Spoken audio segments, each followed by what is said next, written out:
இயேசு கிறிஸ்துவின் இணையற்ற நாமத்தில் என் உள்ளங்கைகளில் உன்னை வரைந்திருக்கிறேன் என்கிற ஆண்டவர் கொடுத்த வாக்கு தத்தத்தோடு கூட சேர்ந்து கிறிஸ்துவில் விசுவாச ஊழியங்களின் சார்பில் உங்கள் அனைவருக்கும் என்னுடைய அன்பான வாழ்த்துதல்களை தெரிவித்துக் கொள்கிறேன்.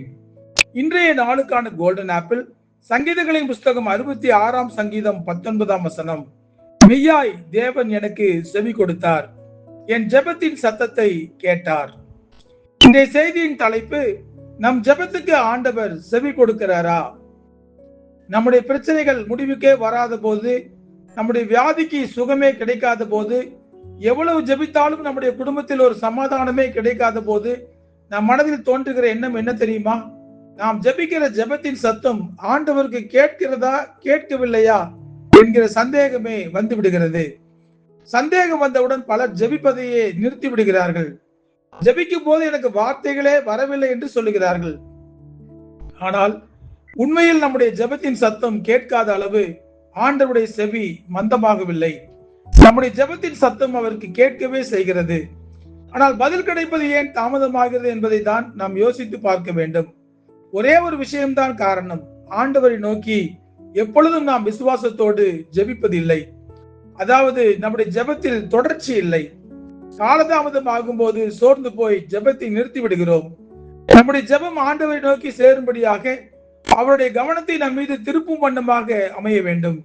அடிமைப்பட்டு கிடந்த இஸ்ரவேல் மக்கள் தங்களை விடுதலையாக்க ஆண்டவரை தவிர வேறு யாராலும் முடியாது என்பதை உணர்ந்த போது பரலோகத்தை பார்த்து ஜெபிக்க ஆரம்பித்தார்கள். அவர்கள் முறையிடும் சத்தம் தேவ சந்நிதியில் எட்டியது என்று வேதத்தில் வாசிக்கிறோம். சரியாக சொல்ல போனால், நமக்கு பதில் கொடுக்க, நம்மை காப்பாற்ற ஆண்டவரால் தான் முடியும் என்கிற விசுவாச உணர்வுக்குள் நாம் வந்து சேரும் போதுதான் நாம் ஜெபிக்கிற ஜெபம் ஆண்டவருடைய சந்நிதியை எட்டி பார்க்கிறது. இயேசு கிறிஸ்து ஊழியம் செய்த நாட்களில் எரிகோவுக்கு சமீபமாக வந்த போது பார்வையற்ற குருடன் ஒருவன், இயேசுவே எனக்கு இரங்கும் என்று சத்தமாய் கூப்பிட்டான். ஆண்டவரை சுற்றிலும் ஏகப்பட்ட கூட்டம் இருந்த நிலையில் அந்த குருடன் கூப்பிட்ட சத்தம் உண்மையில் ஆண்டவருடைய காதுகளில் விழவில்லைதான். ஆனால் கிடைத்த சந்தர்ப்பத்தை விட்டுவிடக் கூடாது என்று நினைத்த அந்த பார்வையற்ற மனிதன், தாவீதின் குமாரனே இறங்கும் என்று இன்னும் சத்தமாய் கூப்பிட்டான் என்று வேதத்தில் வாசிக்கிறோம். இந்த இரண்டாவது முறை அழைப்பில் ஆண்டவருடைய கவனம் அந்த குருடன் மீது திரும்பியது. நேரடியாக அந்த குருடனிடம் ஆண்டவர் வந்து, நான் உனக்கு என்ன செய்ய வேண்டும் என்று கேட்டார். நான் பார்வையடைய வேண்டும் என்று அந்த குருடன் கேட்டான். ஆண்டவர் அவனுக்கு பார்வையை கொடுத்தார். இந்த சம்பவம் நமக்கு கற்றுக் கொடுக்கிற காரியம் என்னவென்றால், ஆண்டவருடைய கவனம் நம் மீது திரும்பும் அளவுக்கு நாம் ஆண்டவரை நோக்கி கூப்பிட வேண்டும். அப்படி என்றால் என்ன அர்த்தம்? ஜெபிப்பதை நாம் நிறுத்தவே கூடாது. ஆதியிலே காயின், ஆபேல் என்று 2 பேர் ஆண்டவருக்கு காணிக்கை செலுத்தினார்கள். அதில் ஆபேல் செலுத்திய காணிக்கையை ஆண்டவர் அங்கீகரித்தார். காரணம், அந்த காணிக்கையில் உண்மை இருந்தது, கூடவே அர்ப்பணிப்பும் இருந்தது. இது பிடிக்காத காயின் ஆபேலை கொலை செய்து விட்டான். இது யாருக்கும் தெரியாது என்று காயின் நினைத்து விட்டான். ஆனால் இங்கு நடந்த ஒரு முக்கியமான நிகழ்வை பாருங்கள். ஆபேலினுடைய இரத்தத்தின் சத்தம் பூமியிலிருந்து கர்த்தரை நோக்கி கூப்பிட்டது. அந்த சத்தத்தை ஆண்டவர் கேட்டார். காயினுக்கு ஏற்ற தண்டனையை கொடுத்தார். ஒரு மனிதனின் இரத்தத்தின் சத்தமே ஆண்டவரை சென்று அடையும் போது நம்முடைய ஜெபத்தின் சத்தம் ஏன் ஆண்டவருக்கு கேட்காமல் போகும்? நம்முடைய ஜெபங்களை ஆண்டவர் உதாசீனப்படுத்துவதே இல்லை. இதை அனுபவபூர்வமாக ருசித்த தாவீது சொல்லுகிறார், மெய்யாய் தேவன் எனக்கு செவி கொடுத்தார் என்று. என் ஜெபத்தின் சத்தத்தை கேட்டார். என் ஜெபத்தை தள்ளாமலும் நமது கிருபை என்னை விட்டு விலக்காமலும் இருந்த தேவனுக்கு ஸ்தோத்திரம் உண்டாவதாக என்று ஆண்டவருக்கு அவர் நன்றி செலுத்துகிறார்.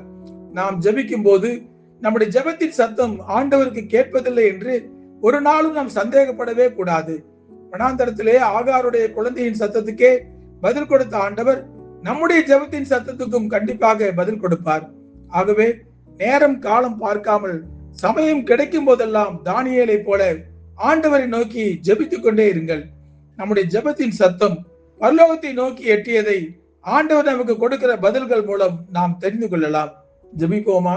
அன்புள்ள ஆண்டவரே, பல சமயங்களிலே நாங்கள் தொடர்ச்சியாக நோக்கி ஜெபித்துக் கொண்டிருக்கும் போது எங்களுடைய ஜெபங்களுக்கு பதில்கள் கிடைப்பதற்கு காலதாமதமாகும் போது நாங்கள் சோர்ந்து போய் விடுகிறோம்.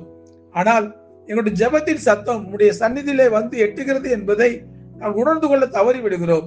நீ உன்னிப்பாய் கவனித்து எங்களுக்கு எப்பொழுது எதை செய்ய வேண்டுமோ அதினத்தின் காலத்தில் அதை நேர்த்தியாய் செய்கிற தெய்வமாக நீர் எங்களோடு கூட இருக்கிறபடியினால் எங்களை முழுமையாய் தாழ்த்தி உடைய கரங்களிலே நாங்கள் ஒப்புவிக்கிறோம் அப்பா. ஒரு நாளும் நாங்கள் ஜெபிக்கிற ஜெபத்தை நாங்கள் நிறுத்தி விடாதபடி உம்மை நோக்கி பார்க்க, உம்மிடத்தில் எங்களுடைய விண்ணப்பங்களை எல்லாம் வைக்க, எங்களுடைய வேண்டுதலை ஆண்டவரே உண்மையான இதயத்தோடு கூட உம்மிடத்தில் சொல்லிவிட்டு விசுவாசத்தோடு கூட நாங்கள் காத்திருக்க எங்களுக்கு கிருபை தாங்கப்பா. எங்களை முழுமையாய் தாழ்த்தி உடைய கரங்களில் ஒப்புவிக்கிறோம். எங்களுடைய ஜெபத்தின் சத்தம் உடைய சந்நிதியில வந்து எட்டி விட்டது என்ற விசுவாசத்தோடு கூட ஜெபங்களுக்கு பதில் கிடைப்பதற்காக நாங்கள் காத்திருக்க, பதிலை நாங்கள் பெற்றுக்கொள்ள எங்களுக்கு உதவி செய்வீராக.